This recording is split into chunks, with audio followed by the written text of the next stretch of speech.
மற்ற ஆப் மாதிரி இல்லாம தட்சால் ட்ரிப் சிட்டியை தவிர தமிழகம் முழுவதும் எல்லா டவுன்லயும் இருக்கு. லோக்கல்ல மட்டும் இல்லாம ரெண்டல், அவுட் ஸ்டேஷன் ட்ரிப் டியூட்டின்னு எல்லா டவுனுக்கும் போகலாம். கீழே டிஸ்கிரிப்ஷன்ல இருக்க லிங்கை கிளிக் பண்ணி தட்சால் ட்ரிப்பை டவுன்லோட் பண்ணிக்கோங்க. அதனால் அவங்க மற்ற கட்சிகளுக்கெல்லாம் ஏதோ ஒரு சமரசப்படுத்துகிற முயற்சியில் தான் இருந்தாங்க. அது சமரசப்படுத்துனாங்க. அதனால் அவங்க வேட்பாளர் அறிவிச்சிட்டாங்க. இவ்வளோ நாள் அவங்க வேட்பாளர் அறிவிக்கிறதுனால ஏற்பட்ட தடை இல்லை. அவங்க மற்ற கட்சிகளை சமரசப்படுத்துறதுக்கான முயற்சியில் தான் காலம் நடத்துனாங்க. அதனால் அவங்களுக்கு போக உள்ளது மீதி தானே மற்றவங்களுக்கு பகிர்ந்து கொடுத்தாங்க. அதில் என்ன ஆச்சரியம் இருக்குது? சரி, இப்போ நீங்கள் அதிமுகவுடைய முன்னாள் அமைச்சர்கள் போட்டியிட்ட தொகுதிகளில் நேர் எதிர உள்ள தொகுதிகளை எந்த கட்சிகளுக்கு கொடுத்தீங்க?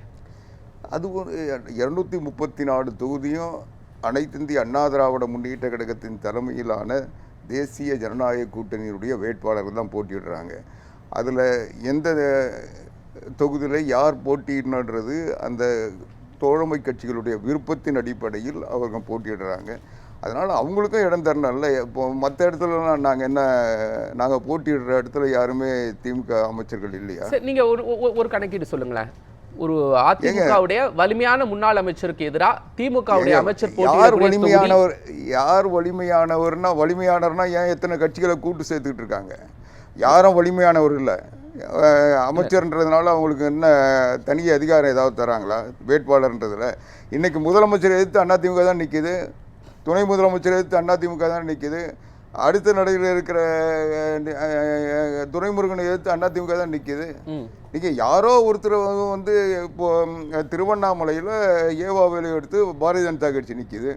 அதில் அவங்க அதை ஒரு புனித தலமாக அவங்க உருவாக்கணும்னு விரும்புகிறாங்க. அப்படி ஏவாவேலை எடுத்து பாஜக கொடுத்தீங்க. அவங்க அங்கே அந்த கிரிவலம் வர பாதையெல்லாம் அவங்க சீர்படுத்தணும். அவங்க சில நோக்கங்கள் இருக்குது. அதனால் அந்த தொகுதியை அங்கே இருக்கிற மக்கள் அதை எதிர்பார்க்குறாங்க. அதை செய்யறதுக்கு பாரதிய ஜனதா கட்சி விரும்புது. அந்த தொகுதியை கேட்குது. அவங்க போட்டியிடுறாங்க. இதில் என்ன பிரச்சனைன்ற இது எங்களுக்குள்ள உள்ள அவங்களுக்கு எது விருப்பமோ அதை தரும். சரி, நீங்க திமுகவுடைய வேட்பாளர் பட்டியலை எப்படி பாக்குறீங்க? அதிமுக எப்படி பாக்குறீங்க? வேட்பாளர் பட்டியலை தான் பார்க்க முடியும். வெற்றி வேட்பாளர், திமுகவுடைய வேட்பாளர் பட்டியலை வெற்றி வேட்பாளர் பட்டியல்னு சொல்றாங்க. என்ன வெற்றி வேட்பாளர் பட்டியல்னு சொல்றாங்க? இப்போ யார் தோல்விக்காக வேட்பாளர் பட்டியல் அறிவிக்கிறாங்கன்னு சொல்றீங்க நீங்க? எல்லாரும் வெற்றி பெறணுன்றதுக்கு தானே வேட்பாளர் நிறுத்துறாங்க. ஏன்னா நீங்க ஒட்டஞ்சத்திரத்துல சக்கரபாணியை எதிர்த்து யாரை நீங்க கேண்டிடேட்டா விடுறீங்க? நாங்க யாரை தமாக அங்க ஒதுக்குறீங்க? பாமக நிற்கிது, தமாக நிற்கிதுன்றதெல்லாம் பிரச்சனை இல்லைங்க. அதிமுக தலைமையிலான தேசிய ஜனநாயக கூட்டணி நிற்கிது. அது வேட்பாளர்கள் நீ அப்போ என்ன சொல்லுவீங்க? இவர் ஏன் படித்த ஒரு இடத்துல இவரை நிறுத்துறீங்க, இவர் ஏன் ஒரு பெண்ணை நிறுத்துறீங்க? இதெல்லாம் ஒரு கேள்வியா? நாங்கள் எல்லா இடங்கள்லையும் வேட்பாளர்களுக்கு அந்த இடத்துல ஏதோ ஒரு காரணத்தினால அவங்களுக்கு முக்கியத்துவம் தரோம். அது வேட்பாளருக்குரிய முக்கியத்துவமாக இருக்கலாம், அல்லது அந்த கட்சிக்குரிய முக்கியத்துவமாக இருக்கலாம், அல்லது அங்கே களத்தில் நிற்கின்ற வேட்பாளரை பலகீனப்படுத்துறதுக்கு இவர் தான் சரியான ஆளுன்னு நினைச்சிருக்கலாம். அது எங்களுடைய தேர்தல் வியூகம். அதே மாதிரி திமுக ஒரு இடத்துல நினைக்கிறீங்களா சார்? இல்லைங்க, திமுகவுடைய இந்த வேட்பாளர்களை வீழ்த்த முடியும் நீங்க நினைக்கிறீங்களா? திமுக வேட்பாளர் 3 அமைச்சர்களுக்கு இடம் தரல. இதெல்லாம் ஒரு கேள்வியாங்க. அதான் அவங்க விருப்பம். அவங்க கட்சியில் என்ன முடிவு எடுக்கணுன்றதை நீங்களும் நானும் முடிவு பண்ண முடியாது. அவங்க என்ன காரணத்துக்காக அவங்கள வளர்க்குறாங்க, என்ன காரணத்துக்காக இன்னொருத்தர் கொடுக்குறாங்கன்றதெல்லாம் அது அவங்களுடைய தேர்தல் வியூகத்தில் ஒன்று. அதை போய் நீங்கள் கேட்க முடியுமா? அதை கேட்காத நீங்கள் எங்கே மட்டும் ஏன் இதை கொடுத்தீங்க அதை கொடுத்தீங்க 3 நாளாக இதுவாக ஒரு பேசு பொருள். இன்றைக்கி இந்த தேர்தல் காலத்தில் அண்ணா திராவிட முன்னேற்ற கழகம் வேட்பாளர் அறிவிக்கிறதுக்கு முன்னே 193 தொகுதிகளில் அதிமுகவினுடைய பொதுச் செயலாளர் புரட்சி தமிழர் எடப்பாடியார் பிரச்சாரத்தை முடிச்சிட்டாரு. 3 முறை பிரதமர் சொல்ல பேச விடுங்க. 3 முறை பிரதமர் கூட்டணியின் சார்பா இந்த பக்கம் பிரதமருடைய படம், இந்த பக்கம் முதலமைச்சர் வேட்பாளர் எடப்பாடியாருடைய படம், மேலே எல்லா கட்சியினுடைய தலைவர்கள் படம், எல்லா கட்சியினுடைய சின்னத்தோடு நாங்கள் கூட்டம் நடத்தினோம். இதுவரைக்கும் திமுக கூட்டணியின் சார்பாக கூட்டணி தலைவர்களை வச்சு அறிவாலயத்திலேயாவது ஒரு கூட்டம் போட்டிருக்காங்களா? இந்த ஃப்ரெண்ட்ஸ் இந்த வேட்பாளர் அறிவிக்கின்ற போதாவது அல்லது கூட்டணி ஒப்பந்தத்தை அறிவிக்கும் போதாவது அந்த கூட்டணி கட்சிகள்லாம் உட்கார வச்சு நிருபர்கள்கிட்டையாவது காட்டியிருக்காங்களா? இவங்க வந்து 10 வருஷமா கூட்டணியில் இணக்கமாக இருக்கிற ஒரு கட்சி, ஒரு கூட்டணி, இவங்களே வந்து இன்னும் ஒன்றுபடாமல் இருக்கும்போது நாங்கள் ஒன்றுபட்டு களத்தில் போய் 1 மாதம் ஆச்சு. நீங்கள் வந்து எங்களை கேள்வி கேட்டுல. ஏன்னா 2021 திமுக எந்த வேட்பாளர் பட்டியலை யார் யாரெல்லாம் களம் இறக்குறாங்களோ அவர்களை 2026லையும் களம் இறக்குறாங்க. நீங்கள் யார் எப்போ அப்போ அவங்க நாங்கள் வலிமையான வேட்பாளர்களை வச்சிருக்கிறோம் தானே சொல்கிறாங்க. எங்க யார் வலிமையான வேட்பாளர்? தேர்தலுக்கு பிறகு சொல்லுங்கள். இப்போது யாருமே வந்து எளிமையான வேட்பாளர்னு நீங்கள் கடந்து போயிட முடியாது. ஒரு வேட்பாளர் வெற்றியின் அவர் வெல்லுகின்ற போது தான் அவர் வலிமையான வேட்பாளர்னு நீங்கள் பத்திரிகைகள் சொல்லுவீங்க, ஊடகங்கள் ஏற்றுப்பீங்க. அவர் வெற்றி வாய்ப்பை இழந்தால் எவ்வளோ பெரிய பெருந்தலைவர் காமராஜரே ஒரு சாதாரண மாணவராக இருந்த பே. சீனிவாசன் போட்டியிட்டு வெற்றி வாய்ப்பை பறித்தார். எத்தனையோ தலைவர்கள் சாதாரண நிலையில் தோற்று. ஏன் 2011 திமுகவில் இருக்கிற அத்தனை அமைச்சர்களும் தோற்று போனாங்களே, எதிர்கட்சியாக கூட வர முடியாமல் போச்சு இல்லை. அதனால் நீங்கள் யாரையும் வந்து குறைச்சி மதிப்பிடாதீங்க. தேர்தல் என்பது அந்த களத்தினுடைய சூழலுக்கு தக்கவாறு ஒரு சாதாரண எளிமையான ஒருத்தர் ஒரு பெரிய தலைவர் நினைக்கிறவங்கள வீழ்த்திருக்காங்க. இந்திய அரசியல் எவ்வளோ நடந்திருக்கு. அதனால வேட்பாளர் அறிவிப்பில் ஒவ்வொரு கட்சி ஒரு ஸ்ட்ராட்டஜியை ஃபார்ம் பண்ணுவாங்கல்ல. உங்களோட ஊடகங்களுடைய பார்வை தவறு. நீங்க ஒரு அமைச்சராக இருந்ததுனால அவருக்கு விளம்பரம் வெளிச்சிருந்ததுனால ஒரு வலிமையான வேட்பாளர் நீங்க நினைக்கிறீங்க. இல்ல ஒரு சிலர் பணம் வச்சிருக்காங்கன்றதுக்காக வலிமையான வேட்பாளர் நினைக்கிறீங்க. ஆனா ஒரு சாதாரணமான நிலையில இருந்து அவங்க போட்டியிட்டு ஒரு புதுமுக வேட்பாளராக நுழைஞ்சி அவர் வெற்றி பெற்றதுக்கு பிறகுதான் நீங்க அவரை வந்து வலிமையான ஏத்துக்கிறீங்க. அது மாதிரி நாங்க நிறுத்துற வேட்பாளரும் அந்த நிலையை எட்டுவாங்க. இன்னொரு மாடலில் கால்குலேட் பண்ணுவோம் சார். என்ன ஸ்ட்ராட்டஜி வேட்பாளர்களை ஒவ்வொரு தொகுதிக்கு நிற்கும் ஒரு ஸ்ட்ராட்டஜி பண்ணுவாங்கல்ல. இபிஎஸ் என்ன ஸ்ட்ராட்டஜி பண்ணார்? திமுகவை வீழ்த்துவது தான், இந்த ஆட்சியை ஒழிப்பது தான் ஸ்ட்ராட்டஜி. இந்த திமுகவை வீழ்த்துவது தான் எங்களுடைய இலக்கு. அதுக்கான களத்தில் யார் நின்று அது சரியா இருக்குமோ அதை செய்கிறோம்.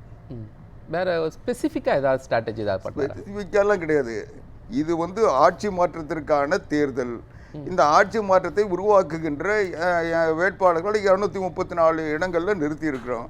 அது வந்து கூட்டணியினுடைய வலிமை, கட்சியினுடைய வலிமை, எடப்பாடியாருடைய கடந்த 4.25 ஆண்டுகால் ஆட்சியினுடைய சாதனைகள், இந்த 4.25 ஆண்டுகளாக மு.க. ஸ்டாலின் தலைமையில் நடந்த ஆட்சியில் ஏற்பட்ட பாதிப்புகள், இதையெல்லாம் சொல்லி நாங்கள் வாக்கு கேட்குறோம். பொதுமக்கள் அதை நேரடியாக அனுபவிச்சிருக்காங்க. அவங்க தமிழ்நாட்டை யார் ஆள வேண்டும், யாருடைய ஆட்சி சிறந்த ஆட்சின்றதும் அவங்க நிர்ணயிக்க போகிறாங்க. அதுக்கு நாங்கள் மக்களை சந்தித்து இன்றைக்கி வேட்பாளர் அறிவித்த பிறகு 2-3 நாளாக தொடர்ந்து பொதுச் செயலாளர் புரட்சித் தமிழர் எடப்பாடியார் அவர் பேசிக்கிட்டு தான் இருக்கார். அதனால் நாங்கள் மக்களை சந்திக்கிறோம். மக்கள் வேட்பாளர்களை அறிமுகப்படுத்துகிற பணியை தொடர்ந்து ஒரு 2வது 3வது நாள் இன்றைக்கி செஞ்சிட்ருக்கோம். அதனால் நாங்கள் மக்கள் வேட்பாளர்களை ஏற்றுக்கொள்ள வேண்டும் என்பது எங்களுடைய வேண்டுகோள். அதுக்குரிய தகுதியானவர்களை நியமிக்கிறோம். அவங்களுக்கு விளம்பரம் இருக்கா, அவங்க செல்வாக்கு இருக்கான்றதை விட இந்த கூட்டணிக்குரிய பலம் இருக்குது. அந்த பலத்தை வச்சு நாங்கள் தேர்தல் காலத்தில் நிற்கிறோம். கூட்டணி பலம் அப்படிங்கிறது உண்மையாகவே தேர்தலுக்கு தேவையான விஷயம் தான் சார். ஆனால் கால்குலேஷன் படி பார்க்கும்போது பல முக்கியமான அதிமுக நிர்வாகிகள் நிற்கக்கூடிய அந்த தொகுதிகளில் திமுக தங்களுக்கு கொஞ்சம் லைட் வெயிட்டான கேண்டிடேட்டை விடுறாங்க அப்படிங்கிறது இது ஒரு பேசு பொருள் தானே. லைட் வெயிட் கேண்டிடேட் அப்படிங்கிறது எலெக்ஷன்ல பேசு பொருளா இல்லையா? இல்லை, நீங்கள் மறுபடியும் அதே மாதிரி அதிமுக பலமான வேட்பாளர்கள் இடத்துல திமுக பலகீனமான கேண்டிடேட் நிறுத்திருக்குன்னு சொல்லுவீங்களா? ஒரு புதுமுகத்தை நிறுத்துறாங்க அல்லது அவங்க தோழமை கட்சியை ஒருத்தர் நிறுத்துறாங்க. இப்போ எத்தனையோ இடங்களில் அவங்களும் எங்கள் அமைச்சர்கள் அல்லது எங்களுடைய தலைவர்கள் போட்டியிடுற இடத்துல ஒரு சாதாரண தோழமை கட்சி சார்பில் யாரையாவது நிறுத்திருக்காங்க. நீங்கள் பட்டியல் ரெண்டையும் கம்பேர் பண்ணி பார்த்தீங்கன்னா உங்களுக்கு இலகுவாக தெரியும். நீங்கள் எந்தெந்த குற்றச்சாட்டுகள் அதிமுக மேலே சொல்கிறீங்களோ அத்தனை குற்றச்சாட்டுகளும் திமுக மேலேயும் சொல்ல முடியும். ஆனால் நாங்கள் சொல்ல தேவையில்லை. அது வந்து தேர்தலில் இயல்பு. ஒரு கட்சிக்கு ஒரு இடத்தை தராங்கன்னா திமுக மேல நாங்க சொல்லல சார். திமுக மேல சொல்ல மாட்டீங்க. திமுக மேல சொல்ல மாட்டீங்க. நான் சொல்றது நீங்க சொல்ற குற்றச்சாட்டுகள் அதிமுகவுக்கு பொருந்தும்னா திமுகவுக்கும் பொருந்தும்னு சொல்றேன். இப்போ சொல்றீங்களேன், நீங்க 2 பேருக்குள்ள ஒரு ஸ்ட்ராட்டஜி இருக்கா? நாங்க வலிமையா நிக்கிற இடத்துல உங்க சைடுல இருந்து வலிமையான கேண்டிடேட் போட மாட்டோம், நீங்க வலிமையா போடுற இடத்துல எங்களுக்கு என்ன பண்ணுங்க, நீங்க லைட் வெயிட் போடுங்க. நீங்க இந்த கேள்வியை திமுக கிட்ட தான் கேட்க முடியும். ஏன் அதிமுக கிட்ட கேட்க கூடாது? நாங்க முதல்ல இதெல்லாம் பார்க்காம தான் அறிவிச்சோம் சார். நாங்க வந்து நேருவை எதிர்த்து யார் சார் நிக்கிறாங்க? எங்க யாரு முதல்ல அறிவிச்சாங்க? நேருவை எதிர்த்து யார் நிக்கிறாங்க? நீங்க யாரு? என்ன நேருவை எதிர்த்து யார் நிக்கிறாங்க? யாரு? நேரு ஏத்து யார் நிற்கிறாங்க? நேரு என்ன அவருக்கு மட்டும் 5 ஓட்டு இருக்கா? நேரு யாருங்க? அவர் ஒரு வேட்பாளர். இன்னைக்கு ஒரு வாக்காளருக்கு வேட்பாளராக தகுதி இருக்கிற அத்தனை பேரும் போட்டியிடலாம். அத்தனை பேரும் வேட்பாளர்கள். அவங்க வெற்றி பெற்று வந்ததுக்கு பிறகுதான், அவங்க அதிக வாக்குகள் பெற்றால்தான் அவங்க வந்து வெற்றியாளர், இல்லைன்னா வேட்பாளர். ஒரு சாதாரண சுயேட்சையா போட்டியிடுற ஒரு ஊடகங்கள் எப்படி பார்க்கணும்னா, ஒரு சாதாரண சுயேட்சையா போடுற வேட்பாளரையும் ஒரு நீங்க அமைச்சர்கள் நினைத்து கொண்டவங்க. மதுரை வடக்கு யாருடைய தொகுதி சார்? யாருடைய தொகுதி? சரி, இவ்வளவு தூரம் இருங்க இந்த கேள்விக்கு பதில் சொல்றேன். இவ்வளவு தூரம் பேசுறீங்க. நேரு தொகுதி மாறினதே இல்லையா? தொகுதி மாறினதே இல்லையா? ஒரே தொகுதியில போட்டிடுற நீங்க ஒரே தொகுதியில போட்டிடுறாரா? நாங்க ஒரு வேட்பாளர் அறிவிச்ச பிறகு இவர் வந்து எந்த இடத்துல பலகீனமான வேட்பாளர் நாங்க போட்டிடுறாரு நான் குற்றச்சாட்டுறேன். அது நீங்க கேட்டதுக்கு பதிலா சொல்றேன். சரி, அதனால நீங்க வந்து இவர் இந்த தொகுதியில தான் போடுவார். ஏவாவேலு ஒரே தொகுதியில போட்டிட்டு இருக்காரா? ஏவாவேலு ஒரே தொகுதியில போட்டிருக்காரா? நீங்க வந்து அவர் போடுறாருன்றதுக்காக நாங்க வந்து எல்லா தொகுதியிலையும் போய் ஆட்களை தேர்ந்தெடுக்கணும். எங்களுக்கு யார் நின்னாலும் ஒண்ணுதாங்க. அது நாங்க எதிர்கொள்ள போறோம். அந்த கூட்டணியை எதிர்கொள்றதுன்னு முடிவு பண்ண பிறகு அது யார் நின்னா, நீங்க தான் பலமான வேட்பாளர், பலகீனமான வேட்பாளர். மதுரை வடக்கு தளபதி உடையது. யார் ஏத்து நிக்கிறாங்க? யார் நின்ன? தளபதி சுந்தர் சி. ஏங்க தளபதி அவர் என்னங்க சொல்றீங்க? அவர் என்ன தளபதினா இந்த ஆட்சியினுடைய தளபதியா? என்ன பேசுறீங்க? தளபதி ஒரு வேட்பாளருங்க. என்ன தளபதி? அவர் வந்து மேடையில் ஏதோ வந்து இன்னொரு கட்சியை வந்து தாழ்வா பேசிட்டாருன்னா அவர் பெரிய ஜாம்பவான் நினைப்பா? நீங்க எதுக்கு இந்த குற்றச்சாட்டை சொல்றீங்கன்னு எனக்கு ஒன்றும் புரியல. அவர் ஒரு வேட்பாளர், அவரை எதிர்த்து அவரை விட ஒரு மோசமான ஆள் நிறுத்தணுன்றீங்களா? என்ன சொல்ல வரீங்க? என்ன சொல்ல வரீங்க சொல்லுங்க. தளபதி ஒரு சட்டமன்ற உறுப்பினராக இருந்தார். அவர் மறுபடியும் தேர்தலில் வெற்றிக்கு டைட் காம்படிஷன் கொடுக்கணும்ல சார்?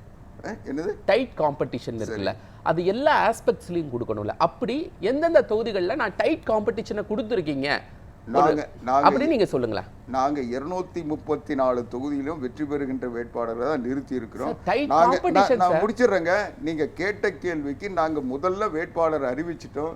இனிமேல் பட்டு அறிவிக்கிறவங்க, இன்னைக்கு அறிவிச்சவங்க தான் அதை பத்தி நீங்க சொல்ற குற்றச்சாட்டுகள் பொருத்தமா இருக்கும். ஏன்னா அவங்க தான் எங்களை பார்த்து வேட்பாளர் அறிவிச்சிருக்காங்க. நாங்க முதல்ல வேட்பாளர் அறிவிச்சிட்டோம். நாங்க எதையும் பார்க்கல. எங்களுக்கு களம் கண்ணுக்கு தெரியுது. களத்தில் நாங்கள் இருக்கிறோம். எடப்பாடி பழனிசாமி அவர்கள் தமிழ்நாடு முழுவதும் 193 தொகுதியில் நேரடியாக பிரச்சாரம் பண்ணிட்டு, மக்களை சந்தித்து, வாக்காளர்களை சந்தித்து, அவங்களுடைய உணர்வுகளை உள்வாங்கி அவங்க தேவையான நிவாரணங்களை பேசிட்டு வந்து தான் வேட்பாளர் தேர்வையை நடத்தினாரு, வேட்பாளர் அறிவிச்சாரு. அதனால நாங்கள் வந்து களத்தில் டெல்லியில் முடிவெடுத்தாங்க, இங்கே வந்து அறிவிச்சாங்கன்ட்டு. ஆனால் இவங்க உயர்நிலை செயல்திட்ட கமிட்டின்னு ஒரு கூட்டத்தை போட்டு இரட்டை இலக்கு 2028 நாடாளுமன்ற மாநிலங்களவை கொடுத்தாதான் நாங்கள் வந்து கூட்டணியில் சேருவோம்னு சொல்லிட்டு அறிவாலயத்தில் போனோன்னு அந்த தீர்மானத்தையே போட்டுட்டு, குறைஞ்சபட்சம் மார்க்சிஸ்ட் கம்யூனிஸ்ட் கட்சி அது மாதிரி ஒரு தீர்மானம் போட்டாங்க. 6 இடம் கிடைச்சாதான் எங்களுக்கு கூட்டணியில் தேவைன்ட்டு. ஆனால் அந்த அவங்களுக்கு 5 இடம் தான் தரேன்ன பிறகு நாங்கள் போய் மறுபடியும் செயற்குழுவை கூட்டி அந்த முடிவு எடுத்துகிட்டு வந்து சொல்கிறோன்ட்டு 2 நாள் கழித்து போய் அதை ஒப்பந்தம் போட்டாங்க. இவங்க அந்த போட்ட தீர்மானத்துக்கு என்ன மரியாதை கொடுத்தாங்க? இவங்க வந்து அதிமுகவை பற்றி பேசுறதுக்கு என்ன தார்மீக உரிமை இருக்குன்னு தெரியல. நீங்கள் பேசல, நான் முடிச்சிடுறேன். அதுதான் இன்னைக்கு நாங்கள் ஒட்டுமொத்தமாக அறிவிப்பு கொடுத்தோம்.